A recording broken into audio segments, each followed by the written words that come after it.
Hello, it's 8 o'clock. This is the UK Tonight, live in Cleethorpes for a budget special programme.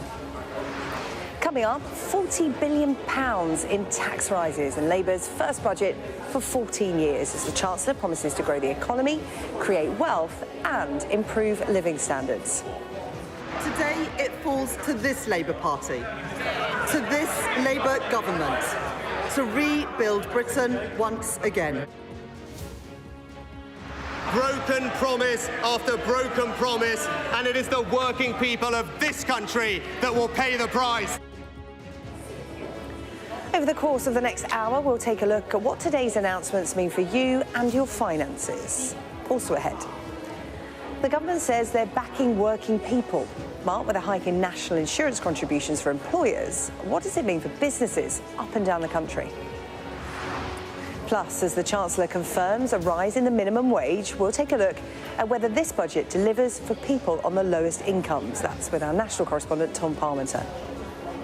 And after turning from blue to red in the last election, we'll find out what the people of Grimsby and Cleethorpes make of today's budget. All that and much more to come here on the UK Tonight.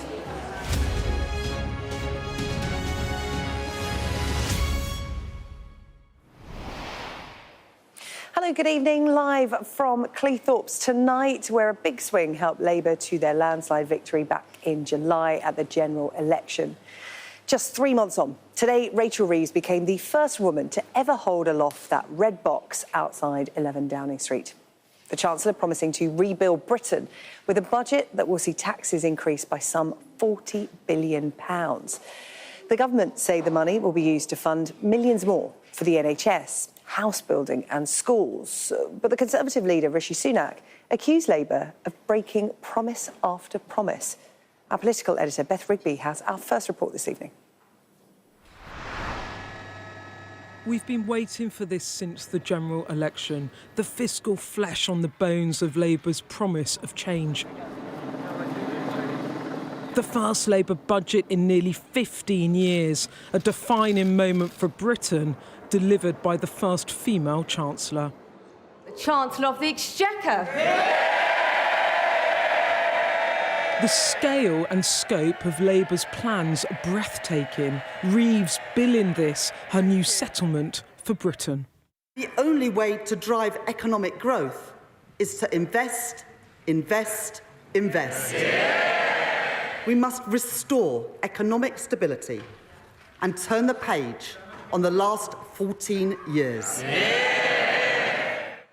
But rebuilding comes at a cost. This, the biggest tax-raising budget in decades. Together, the hole in our public finances this year, which recurs every year, the compensation schemes that they did not fund, and their failure to assess the scale of the challenges facing our public services, means that this budget raises taxes by £40 billion. Paid for by businesses and the wealthy. Employers' national insurance levies, inheritance tax and capital gains tax all going up. Labour lifting Britain's tax burden to its highest level in history, whilst also promising to protect working people's pay packets. We are asking businesses to contribute more, and I know that there will be impacts of this measure felt beyond businesses too, as the OBR have set out today. But in the circumstances that I have inherited, it is the right choice to make. And the scale of new spending seismic too, along with new rules on borrowing to fund it. Defence spending up, although still shy of the 2.5% target. £5 billion more on housing and a massive £25 billion boost for the NHS over the next 2 years. I commend this statement to the House. A huge budget and a huge moment, not just for her, but for him too. But the opposition not smiling at all. The leader of the opposition. What does today's budget do? It raises tax on working people by increasing national insurance and breaking Labour's promise. As the Independent Institute of Fiscal Studies have said, this is a straightforward breach of their manifesto. 4 months on from the election, Rachel Reeves finally showing her hand and defending her choices. £40 billion of taxes. It's the biggest tax-raising budget since 1993. It's gigantic. And you said before the election no plans to raise taxes, or the PM did, beyond the £8 billion that you had earmarked. So a lot of people out there are going to be quite shocked today. I accept that this is a big and a substantial budget. But it wasn't the budget might feel that let I down, was. that It wasn't you the weren't budget. straight with them. It wasn't the budget that I was expecting to deliver when I became Chancellor on the 5th of July. I didn't think that any government would be so reckless to have £22 billion of unfunded commitments. Are you honestly saying that you have a democratic mandate for the measures that you have announced today? Tens of billions of pounds in increased spending and tens of billions of pounds of tax rises, none of which is in this document. You have a democratic mandate for this. The first line of the first step in our manifesto was to return stability to our economy. That is the most important thing that I had to do as Chancellor. And we do have a mandate for bringing that stability back to the economy. You're asking the public for 40 billion tax rises. Can you at least reassure people there are no more tax rises after this? Well, I've committed to just have one budget a year. I'm not coming back to this in the spring. Parliament. No, I'm not going to make commitments to never change taxes again. That would be irresponsible. But this is a once-in-a-Parliament budget to wipe the slate clean after the mess that the Conservatives have left us. Change. It's on the cover of Rachel Reeves and Keir Starmer's manifesto, and today we finally got to understand what that really means. The tax and spending decisions announced in this budget are as historic and hefty as this manifesto was fiscally vague. Most of the things announced are nowhere to be found in this document. And so it raises the question about whether they really have a mandate for all of this tens of billions in new tax and spend. Labour has spent months blaming the Tories for the choices Rachel Reeves now makes. But this is not about the Conservatives anymore. It's about her unprecedented plan to rebuild Britain and whether voters will go along with it or feel misled. Beth Rigby, Sky News, Westminster. Let's take a closer look now at some of the main measures that were announced in today's budget. The amount of national insurance paid by employers, that's going to increase to 15% from April 2025, although the threshold employers start paying will reduce from £9,100 per year to £5,000. There's going to be an increase in capital gains tax, with the lower rate increasing to 18% from 10% and the higher rate increasing from 20% to 24%. There's going to be an increase in the stamp duty land tax surcharge on second homes. That's going up to 5%. There were announcements about spending for the NHS, a £22.6 billion increase in the day-to-day health budget. Plus, there was a £2.3 billion boost for the school budget. The national minimum wage is going up by 6.7% to £12.21 an hour, which is worth up to £1,400 a year for a full-time worker. In a boost for drivers, it was announced that fuel duty will be frozen next year. Some of the key measures from the budget today. Well, our correspondent Tom Parminter is here with me at Papa's Fish and Chips on Cleethorpes Pier. And Tom, you've been gauging reaction in the local area to today's budget, but it's worth reminding ourselves and people watching that we were here for the last budget. That wasn't even a year ago, that was back in March. And we're at a very different point now, aren't we? Yeah, that budget in March, of course, under the Conservative government, was a moment when I think we've picked up and managed to illustrate, I think, the desperation that so many families across the country, not just here on the east coast of Lincolnshire, but just to the levels that things had got to. We met a cobbler in Grimsby who was recycling 30-year-old pairs of shoes for people because they couldn't afford to buy new pairs of shoes, and the orders were stacking up on his counter. And it's bleak, and you look at today's budget and you think, OK, what's changed since then? We've got a change of government, but what's actually changed for people's finances in these towns and in households up and down the country? Well, minimum wage, that is a big deal in this part of the world. It is something that will proportionally affect Grimsby pretty highly because, of course, a lot of people are on the minimum wage, a lot of people working in seafood processing or in the service sector, And we've met people today say, yeah, that's great, of course it's great, but our employer is looking at those hiked costs around national insurance contributions. So there are certainly things that a lot of low-income workers will be grasping at today, thinking, well, at least that's a bit more breathing space. But does it make any of the bills easier to reach every month? Does it make the car filling up at the petrol station or just trying to get the groceries? And I spoke to one woman today, said she'd spent £150 and came out of the supermarket with one bag today for her family. And that's how tight things are.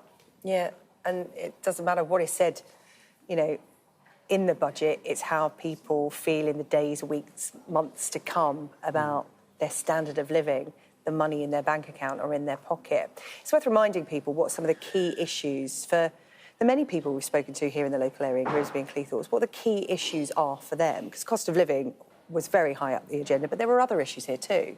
Yes, there are. They're around investment and the switch here from traditional industry of fishing to the new green energy industry that's really big in this part of the country.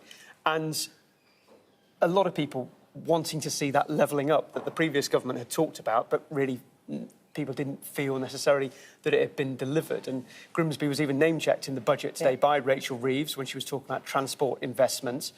And again, that will be something that people will believe when they see, rather than just hearing the warm words and the name check, because you still can't get a direct train from Cleethorpes to London or Grimsby to London. You have to change somewhere. So there's lots of examples of where you hear one thing from politicians, but a lot of people just need to see it to believe it as to whether it's actually going to materialise and make a difference to them.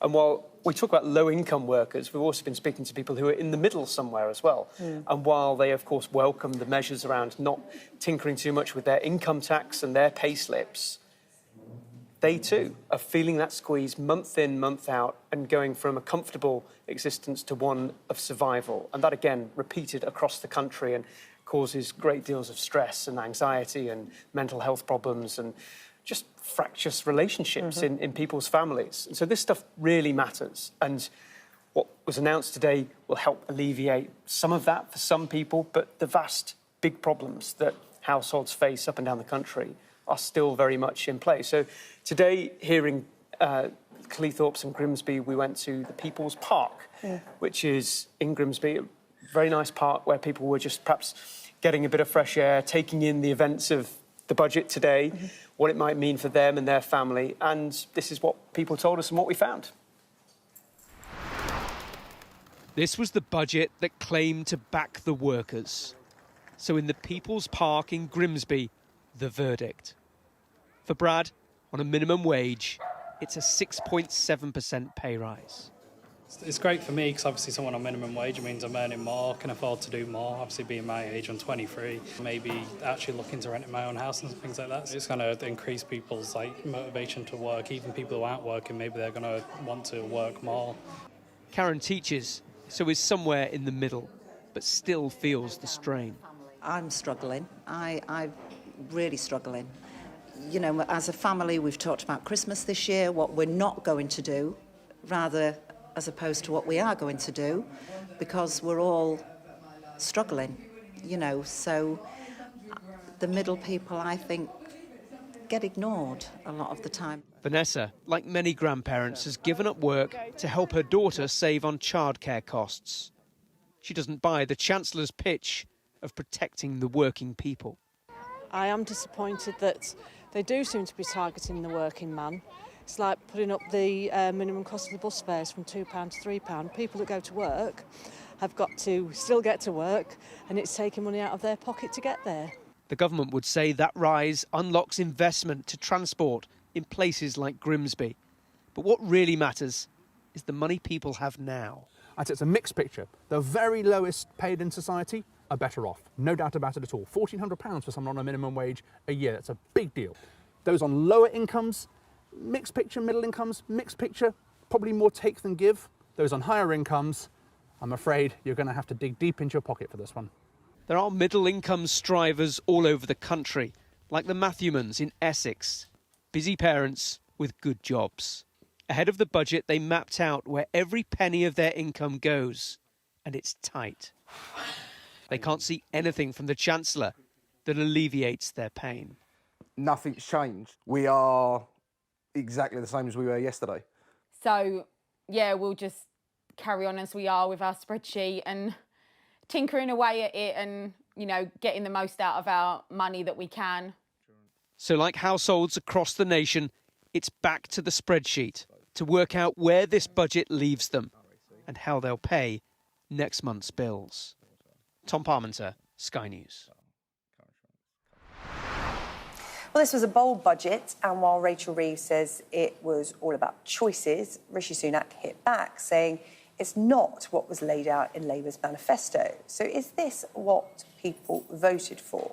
Well, you'll remember we were hearing Grimsby and Cleethorpes a lot in the run-up to the general election, highlighting the issues in one of the key battlegrounds and speaking to local people about what they wanted from the next government. Well, 3 of those that we spoke to before the election were student and first-time voter Callum Smith, the director of mediation firm Freedom Speaks, Rochelle Civita, and managing director of the community-focused non-profit Creating Positive Opportunities, Stephen Ryder. I'm delighted to say they've all appeared to come back. Thank you so much for joining us here at the end of the pier. Should we start by having a little look back at May? I'm going to talk to you first. I just want to remind us and you of what you said to us when we spoke back in May. Let's have a look. Cost of living is definitely a big thing. Money side on that, everything's going up. Even still with the Conservatives saying inflation's going down, but prices are still going up. Someone needs to figure that out and sort that out for us, because for a family, when you've got incomes coming in and you've got prices going up, fuel bills, gas bills, it's too much for people. I mean, Starmer's offered to drop that if he comes in, but whether he can actually do that is a different question.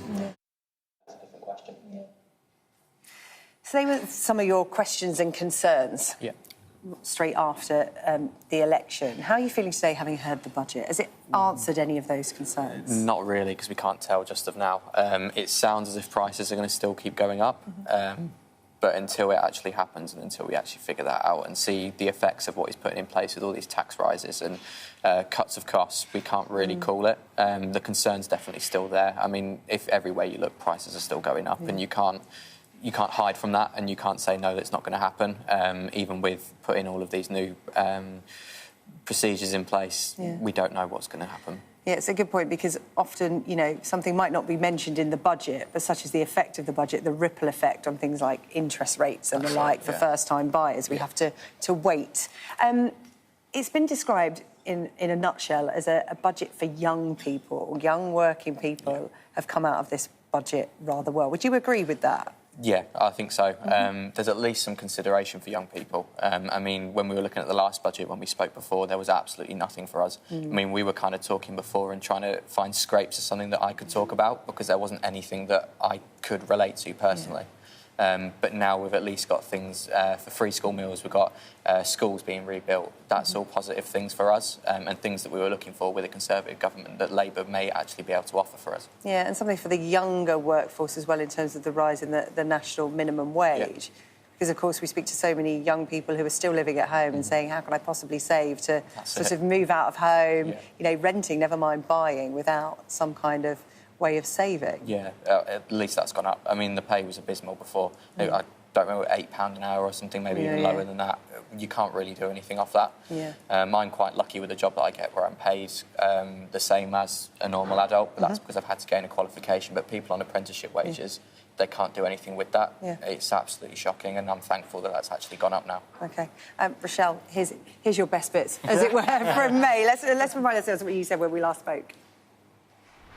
You need to help your communities, because we are what fund the rest of the country. And I'd want to show in the two divides. I don't think Rishi Sunak has a clue what goes on in a typical terrace street here or anywhere else in the UK. Think Keir Starmer does? I'd like to think he perhaps has a little better idea than Rishi Sunak, but perhaps he doesn't. Rochelle, you were big on community and actually getting the leaders to look at communities like we're standing in and identify the issues. Grimsby did get a shout out when it came to funding for local transport networks, that they, you know, name-checked Grimsby in relation to recognising the problems of getting about locally. But is that enough? Do you think that budget reflected enough of what the community are looking for from the government? No, absolutely not. The majority of hard hits for this budget are definitely on businesses. And what happens when you make businesses more expensive to run?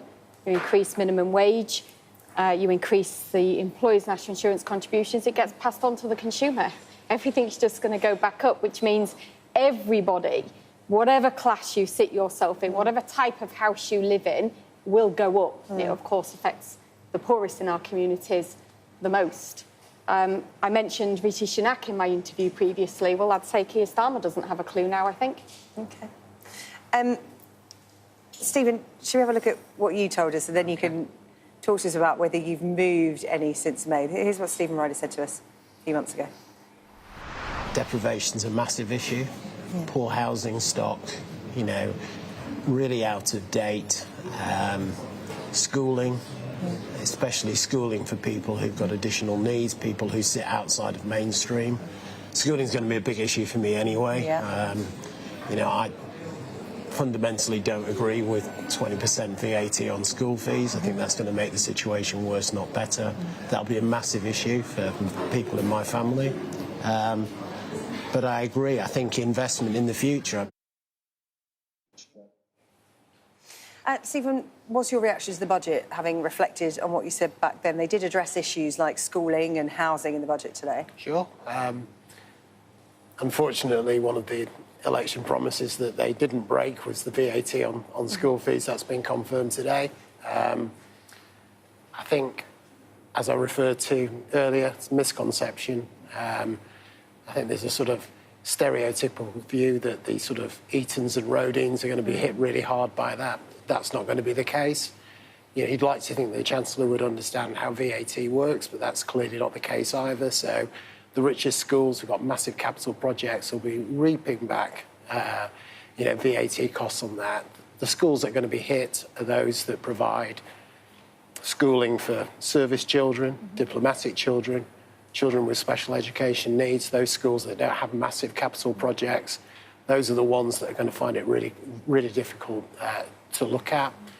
There is some good news around schooling in general. Investment in schools has been alluded to, and around special educational needs. But I think growth's the biggest issue for me. This is supposed to be a budget for growth. You put national insurance up for employers. You put national minimum wage up for employers. At a time in Grimsby and Cleethorpes, Immingham, North East Lincolnshire in general, where we've seen a period of growth around employment, it's going to be more expensive to employ people. And even if you can, like we will, meet those costs, what loses out? It will be things like the additional things you put in, the welfare budget that you put in, the training budget you put in for your staff, the ability to give people the aspirations to gain the things that I'm afraid we may see taxes on at a later date. This wasn't the total budget against aspiration that we expected. It was actually slightly better than I thought it was going to be. But I fear, really, that idea of trying to do better, trying to gain skills, to gain a better job, and to live a better life because of the costs that are going up against employers. I'm afraid that's going to stunt growth, not encourage it. Yeah, it's interesting, isn't it? Because the Chancellor said she wants to encourage growth. That's what this budget was all about. But what you're talking about there is aspiration. Yeah. And for a large section of the economy, a large section of the country, growth comes from aspiration. Absolutely. Do you think that's being stifled in this budget? Because when we, you know, low income being taken care of, the pensioners, a mixed picture, in the middle you've got sort of the middle classes and small, medium businesses that perhaps feel that they've been totally overlooked, and they feel like they're a big driver for the economy and growth. I see nothing in this budget that provides any form of aspiration for growth of the country. The national insurance increases to plug a black hole in the NHS that's already there and been created. It's not going to make it better. It's going to plug a black hole and bring it back to a standard, hopefully, that it should be at, but not any better than. The same with the schools and the teachers. I'm just struggling to see how this will encourage business, encourage growth in any real way. Callum, a final thought from you. Our political editor, Beth Rigby, interviewed the Chancellor after the budget and sort of talked to her about the fact that, you know, she was talking about 8 billion. It's now gone up to 40 billion, and that's not in the manifesto. That's a big, scary number, and she couldn't rule out tax rises in the future, so we could be looking at more. Overall, when you look at the budget, is it an optimistic, encouraging budget? Because this is Labour setting out their stall, not just for the next 5 years, but potentially for their, entire time in government. Yeah, I think we've got to look at it as the fact that everything's so kind of out there and big numbers, how much of a mess everything actually is, and how much they're having to compromise and actually put in place to try and clear up potentially what's going on behind the scenes that we don't even know about.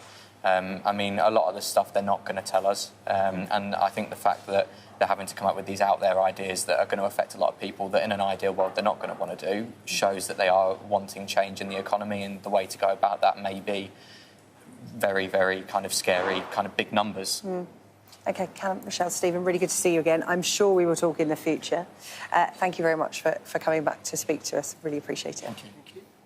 It's just come here on the UK Tonight. With raises to employer national insurance contributions and the minimum wage, we'll be asking what the budget means for business here in Grimsby. Stay with us.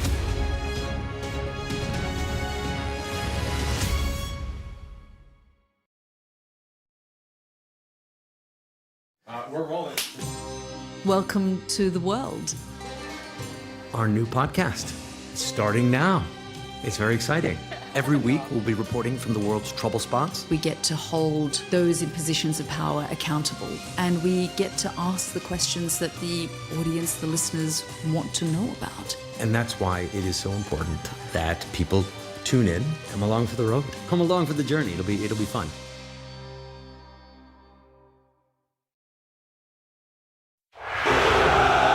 A show of military might and menace. Why should the West trust you? Frankly, I don't care whether the West trusts us or not. Sky News. Get the full story first. Have a quick word for Sky News. Is the West right? Are you fueling Russia's war machine?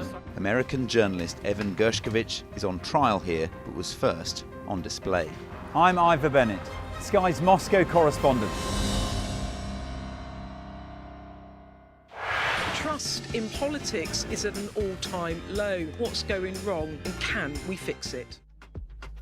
It's from Liz. She wants to know, why is there still no sign of the Labour Party electing a woman as leader? It's sort of embarrassing. You know, it takes a very strong man to be leader, but it takes an even stronger man to support a woman for leader. If you want to be mean to politicians, crack on. The activists that go out and make elections happen, I kind of feel just don't be horrible to them. Be polite to them in the same way that they're polite to you. Keir Starmer has got us into government with a big majority. He was completely clear before the election that he wasn't going to be able to do the two-child benefit policy, but I wouldn't be surprised if it isn't an early thing that comes along. I went up to Gordon Brown and said, hello? No, yes, where is it? I said, found all these Tory candidates breaking land.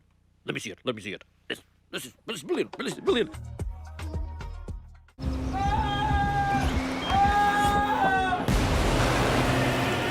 Significant day of this conflict. They keep telling us that they want aid. And this is what's left of it. Tanks, heavy vehicle. Why only in America? People want their country to work. Just want a job in a normal life. Why are these homes empty? I want you to be honest with people. That has happened within minutes. Sky News, the full story first. Free wherever you get your news. Welcome back. Earlier today, the Chancellor laid out £40 billion in tax rises, the most of any budget in more than 30 years. Most of that is going to come from a higher-than-expected £25 billion hike in employers' national insurance contributions. Businesses will also be paying more, with the minimum wage going up by 6.7%. Rachel Reeves says the government is protecting working people, but is it putting the squeeze on employers? Our business and economics correspondent Paul Kelso has this report. A bird's-eye view of the budget as seen by the businesses of Bristol. The capital of the west of England is the strongest economic performer of the UK's large cities beyond London. But this budget may weigh down even established high flyers like Cameron Balloons. I call the Chancellor of the Exchequer. Founder Don has seen 17 chancellors since opening the doors in 1971, by increasing national insurance at a stroke. Rachel Reeves has made the battle with European competitors harder to win. We're dealing with people who pay about half what we do, and with a much lower tax rate, lower cost of living. So it's difficult to compete with. But when we do the payroll at the end of the month, about 40% is going to the government. The national insurance hike will raise £25 billion, but with business rates and the minimum wage going up, a penny off a pint in alcohol duty won't touch the sides here. Since 2020, really, everything's been squeezed so tight. We're making like half the profit that we were making back then, and now we're looking at more costs added to that, business rates more than doubling. There's going to be no room for any mistakes, basically, no room for growth, no room to be able to look to the future. I think that's what's one of the most difficult things for us. Rachel Reeves is asking businesses to do the heavy lifting of repairing the public finances, but they won't do it alone. Even the Office for Budget Responsibility, that's the Treasury's watchdog, says that employees, the working people Labour say they want to protect, will pay a price, perhaps in lower pay rises or fewer jobs. The aim is that improved public services will help deliver growth, but public spending will remain tight. That could mean less for local authority-funded venues like the Watershed on Bristol Harbour. We're supporting over 500 creatives, and what we hear from them is that their income has gone down over £12,000 each in the last year. Normally, we would be concentrating on that, really thinking about how we could help them, but actually this year we've got to concentrate on getting our oxygen mask on ourselves. After tax and spend, borrowing to fund the biggest public investment programme since the 1960s is the third leg of this budget. But with business investment also forecast to decline thanks to the tax squeeze, the Chancellor's big bet on economic liftoff carries the risk of a mighty fall. Paul Kelso, Sky News in Bristol.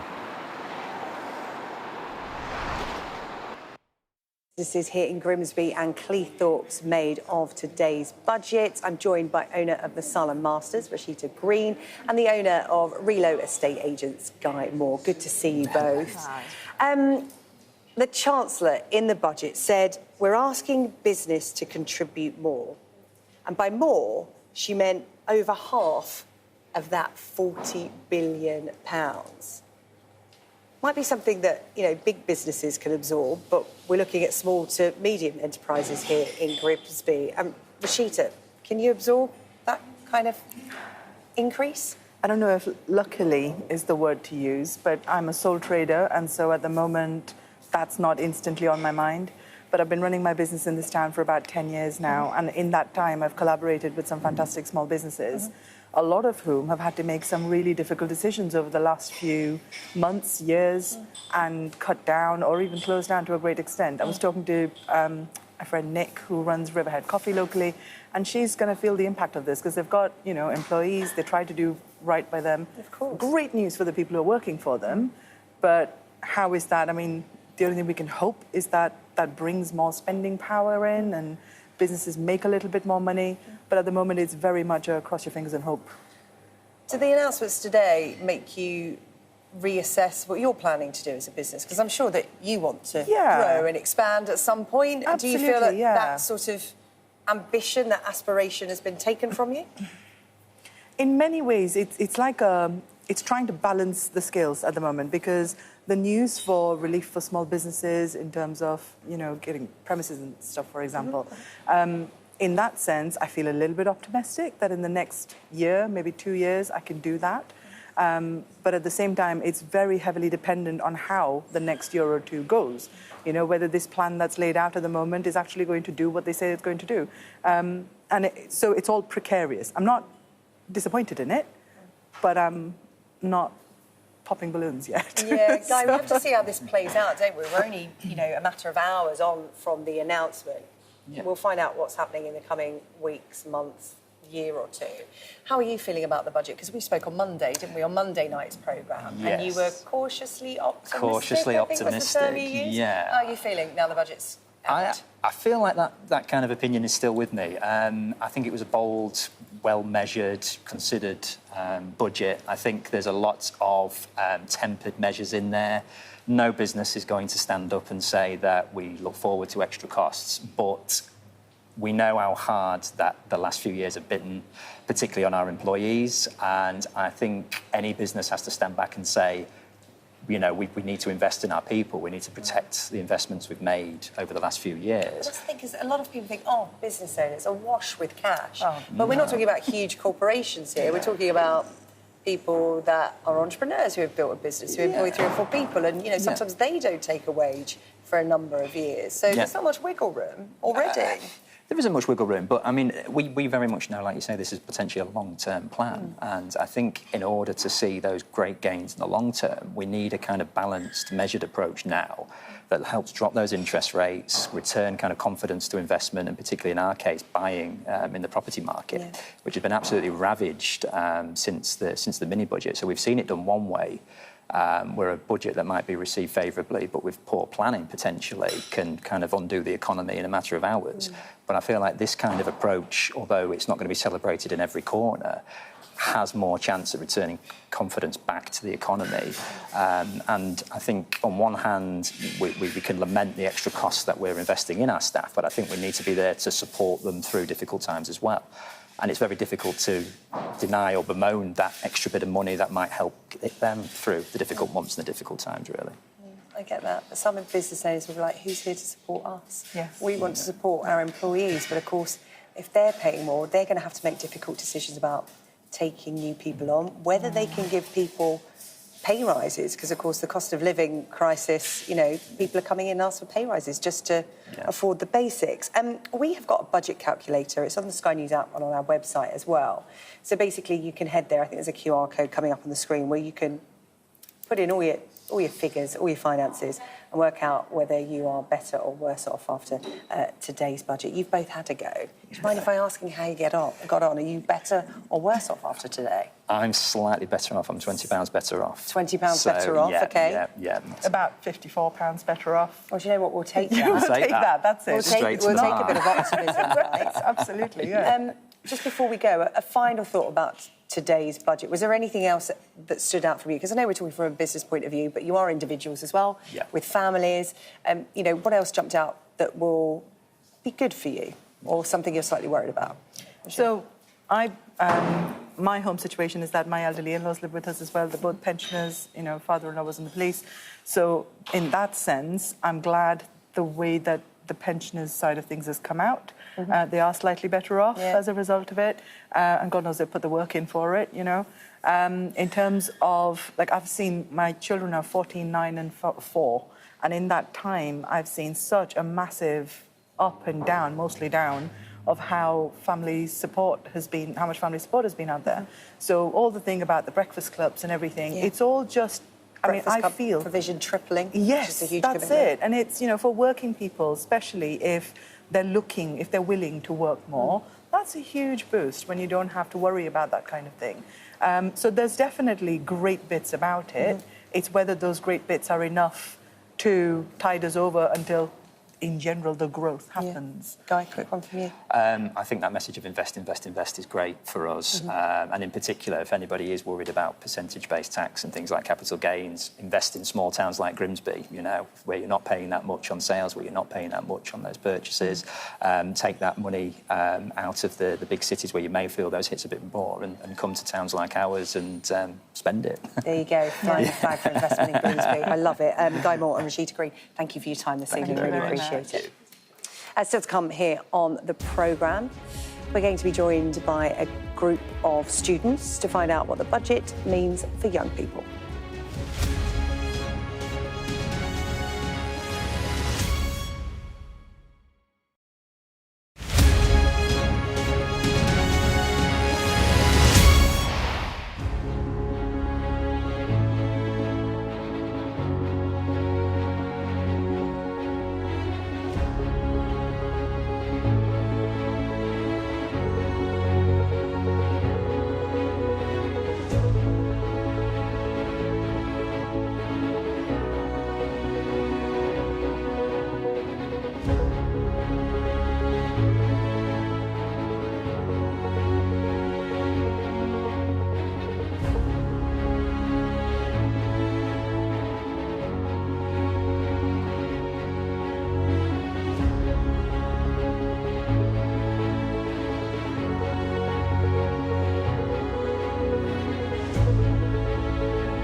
we've heard what is in the budget for businesses here in Grimsby and Cleethorpes.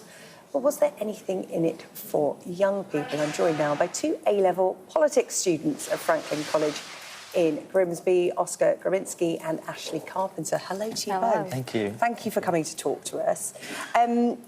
You'll have watched the budget today, taking in everything as politics students and, of course, as young people.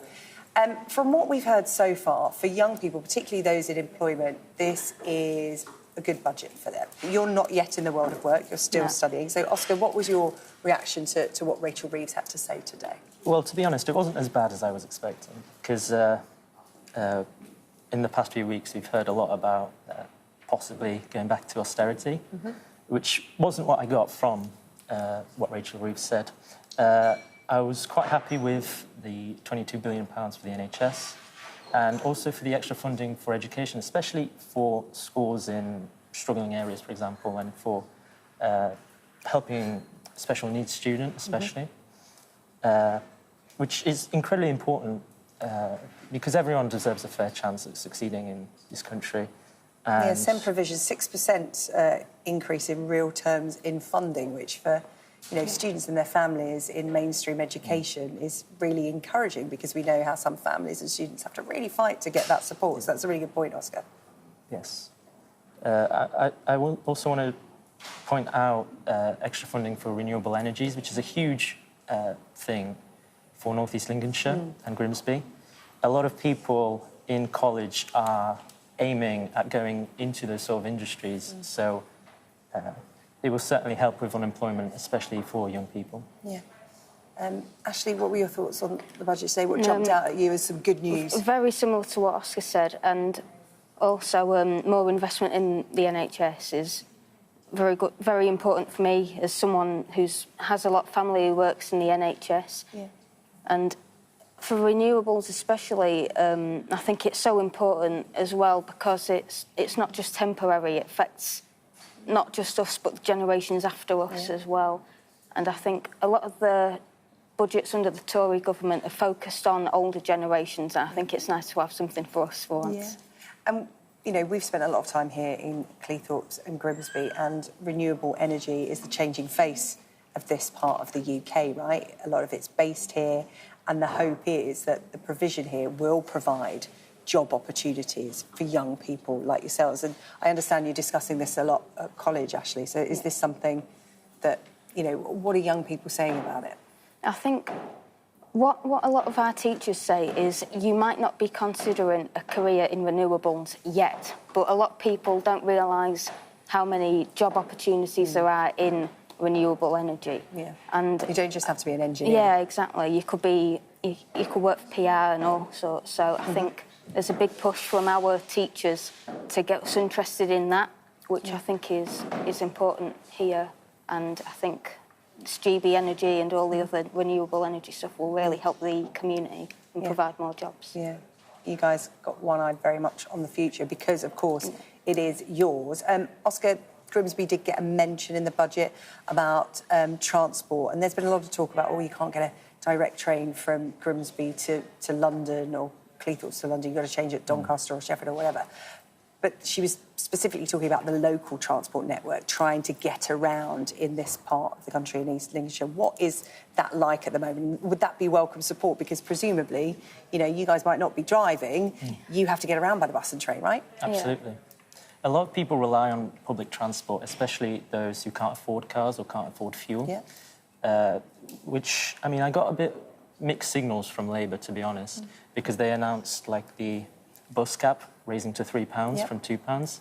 Which doesn't sound a lot, but it adds up over the course of the week, which pretty much only hurts, working class people, because it's those people who rely on public transport to get to work. Yeah, it's an important issue, isn't it, local bus networks, and it often gets overlooked because so many people concentrate on the rail, but for local people to get from A to B, it is all about the bus. And Ashley, anything in the budget that you think they could have put in but they didn't? Anything you think they missed an opportunity on? I think some people more on the left of the Labour Party would have expected maybe higher taxes on the higher earners, which I think they might catch a lot of criticism from that side of the party, but I think generally they've been okay, especially at like, you know, they didn't raise income tax like they said they wouldn't, so I think it's sort of okay. Yeah, taking the tax burden from the individual more onto the businesses and organisations. Well, listen, Ashley and Oscar, thank you for coming to see us. And good luck with your A-levels. Are you in first or second year? First year. First year, OK. Plenty of time. Good luck with it all. That's Oscar Grimsby and Ashley Carpenter. Their A-level students talk to us about what the budget means to them, still to come. We'll wrap up what has been a really busy day regarding the budget and what it means for you. Stay tuned.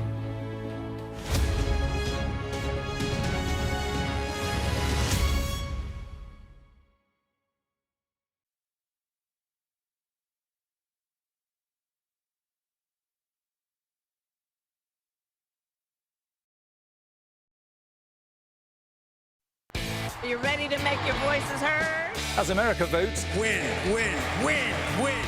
Get ready for an election night like no other. join our team stateside as we get close to the action and bring you the results as they arrive. with full reaction and comprehensive analysis guiding you through the night. In an election which could have huge consequences around the world. America Votes, Election Night Live. Get the full story first on Sky News.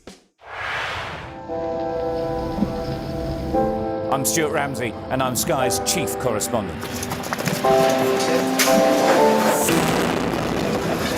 Enormous exposure that's just come down. I think it was a monster just landed in between us. Hundreds and hundreds of people hoping to get north, ultimately to get to the United States. It's a border where they're not welcome, yet they keep coming. We saw snatch squads going in, grabbing people, taking them out and putting them into trucks and taking them away. They make about 50 kilos of fentanyl a week. It's incredibly dangerous and toxic stuff. There's been an upsurge in deaths. The fighting between the gangs is getting more and more vicious. Is this now all your territory? Yeah. The battlefield is outside the barricades, which is over there. This is much more like a normal town. It's really sending a clear message that Venezuela is eager for change. We've been crushed. Free from wherever you get your news. We are in the middle of a forest, in a jungle really, and they're attempting to keep these men alive. This is real, hardcore emergency medicine. The information on this could bring down the entire network, not just in Iraq and Syria, but across the world. Sky News, the full story first. Hundreds of thousands of people have been using the beast for years to traverse Mexico, but it is really dangerous. Many people have died riding it.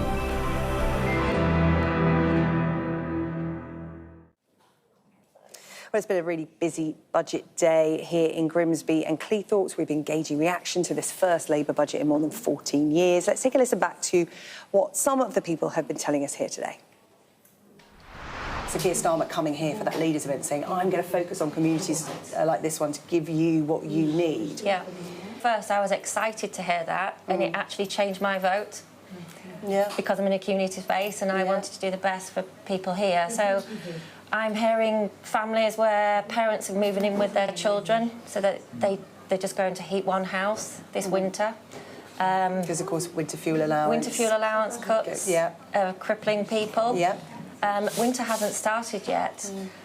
Last winter, we fed here 5,000 people during the winter for free. This year, we don't know if we're going to get funding. I feel as though public services, they're just putting money into it because they feel like they have to with no specific plan. You know, if the NHS gets too big, we're already it's easy to get Oasis tickets than it is to get a doctor's appointment, kind of thing. The really salient thing is just how much more money will be in the pockets of people on the very lowest wages. Minimum wage earners, if you're on a full-time salary, about £1,400 a year more in your pocket, which is a lot of money. Yeah. And so it's, I think, a really big benefit from today's budget. Be a little more cautious if you are earning an income but don't qualify for benefits. So they have really kept their word to working people, and we balance this instead with looking at taxes on people who earn money from assets, from income from rents or dividends or shares, which has been an historic unfairness in our taxation systems. I'm joined now by our national correspondent Tom Parmenter and our economics and business correspondent Gurpreet Narwan to wrap up and basically just look back at what we've learned today, because there was a lot in that budget. We're not just talking big numbers, we're talking so many different announcements as well. And Tom, you have been talking to the people of Grimsby.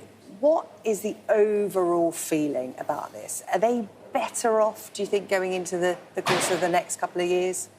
This was the Halloween budget, wasn't it? Yeah. And I think the Chancellor has managed to give a bit of a treat to the minimum worker who is in Grimsby, Cleethorpes, or wherever they are in the UK. That is a tangible boost that people will feel quite quickly. There were quite a few employers spooked by that as well. Final analogy, the trick of all this, of course, is going to be, how do you make people feel it? How do you feel this investment, these bold visions of growth and investment?